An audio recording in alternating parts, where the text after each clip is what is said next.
Hello, my name is Christopher D. Hicks, and I'm a motivational speaker, life coach, and I work in the field of mental health as a counselor. I always tell my clients, no matter where I'm at, when when I have meetings, when I'm speaking at certain venues, conferences, or when I'm doing personal counseling, one thing I always tell my clients is you are the best expert of your life, not me.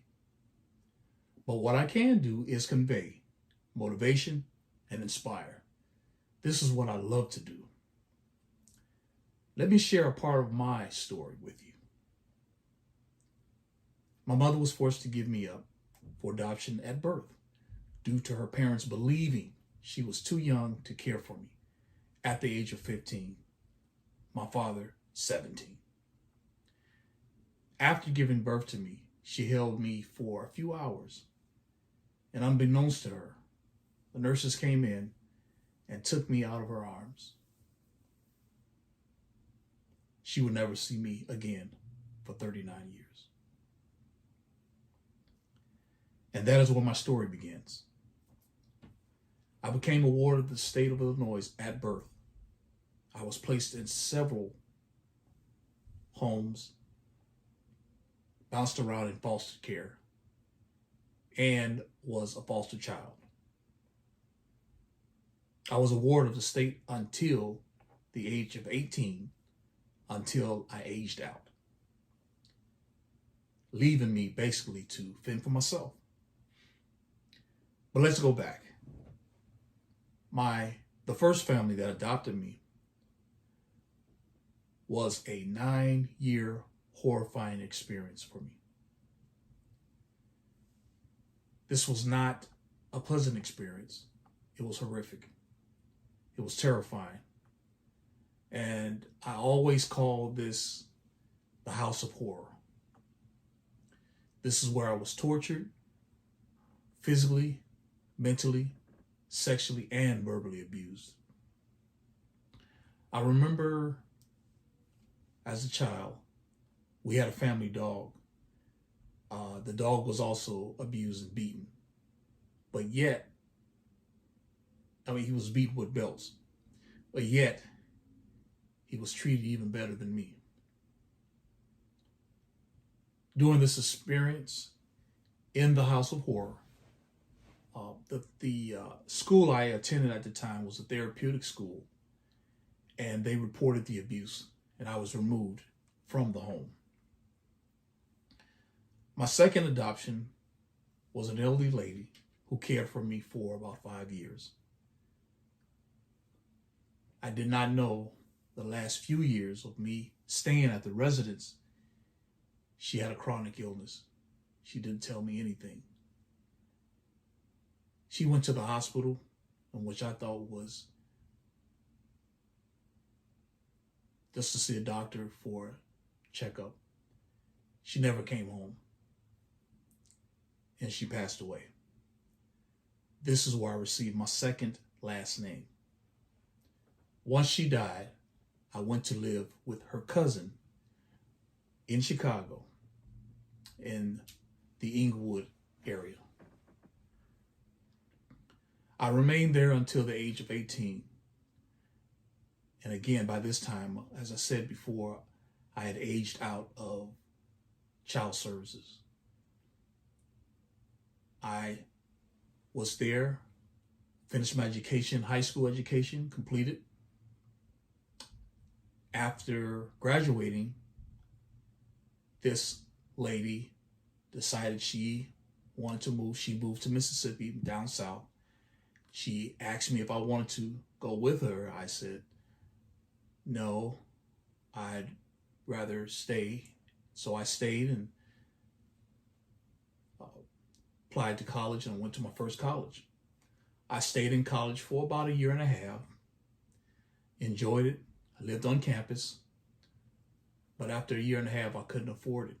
I had no support systems. I was financially strapped.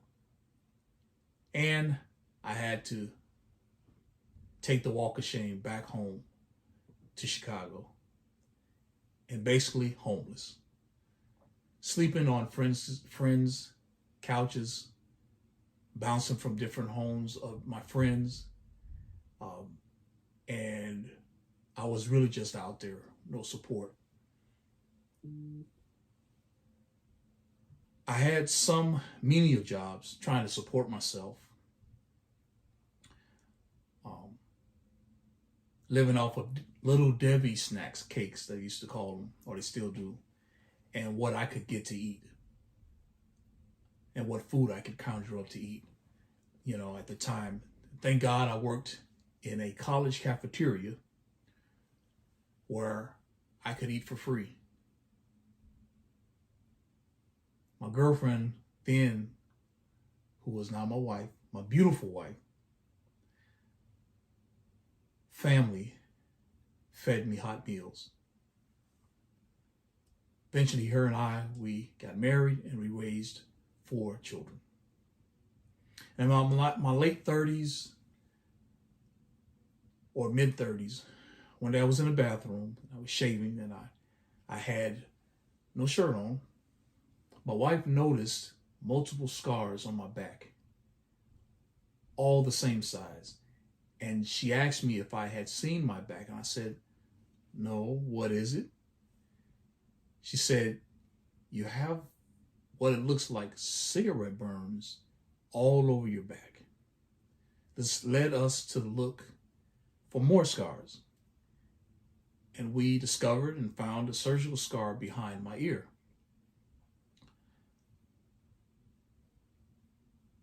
These scars I would have never known my entire life had it not been revealed to me. 10 years later, I was able to obtain my sealed closed case files. And these case files are for those who have been in child services or ward of the state. Once you adopted by a new family, basically your history is sealed and you become almost a new identity to this new family. It is not an easy thing to do to get a hold of your case file because it may take years. Maybe you have to get legal support or attorneys. Most people are not privy to be able to get that information, but I was. What the case files did for me and us as a family, it just opened up a plethora of things that I did not know of. My case files revealed several things about me, such as my parents and finding my entire family. And one thing that was one of the joyous part of this discovery was I was happy finally to know my real last name. I was finding who I was. I was getting to self-actualization. These files were like a mirror. It revealed my childhood medical history, what the doctors reported and stated, and that I suffered trauma. In the files, it showed that I suffered trauma to my back and over 20 cigarette burns and 1 cigar burn and a busted eardrum. I don't remember any of this, and this is the part of me that I've learned to repress. 50 years of repression of these memories. The late psychiatrist Sigmund Freud influenced the idea that human behaviors are influenced by our unconscious memories, thoughts, and our urges. This is why we suppress our uncomfortable memories. Because repressed memories occur when trauma is too severe to be kept in the conscious memory. It is removed by repression, disassociation, or both. And so I had been living with this for many years. I had been holding it in. I had been trying to compensate using several different types of coping mechanisms to try to make myself feel human or feel like a person, to feel wanted, to feel like I belonged. But let me share something else with you. In my spare time, what I like to do is I love to watch documentaries.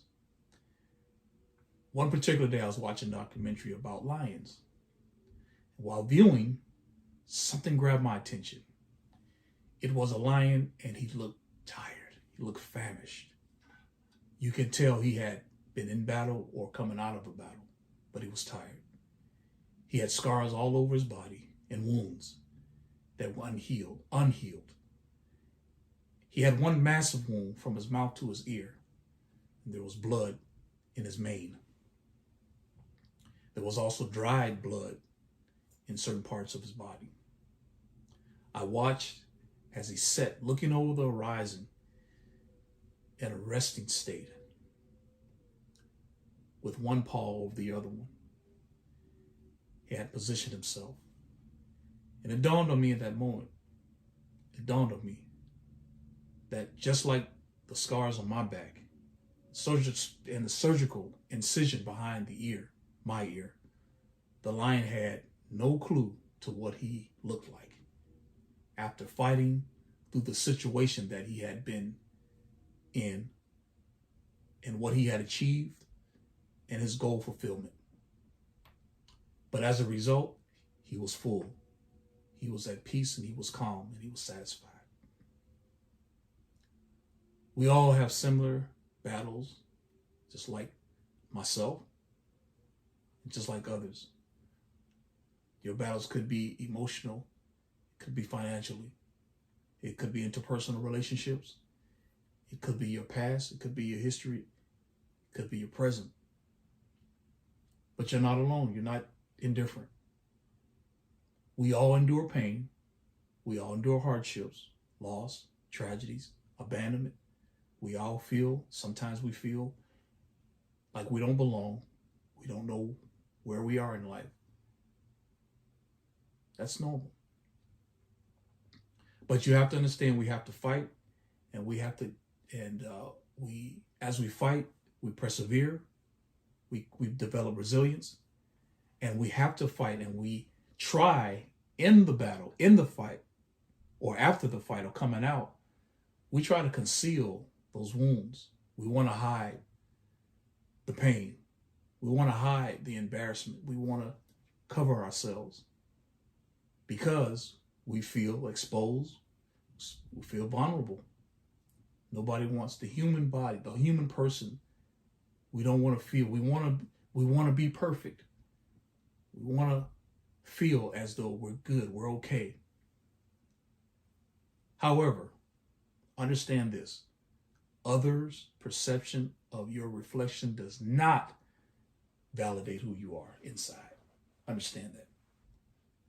Understand this, and I say this from personal experience. I got 20-something burns on my back. Cigar burns, cigarette, and it never affected me. I never saw my reflection. And to some extent, maybe that was a good thing.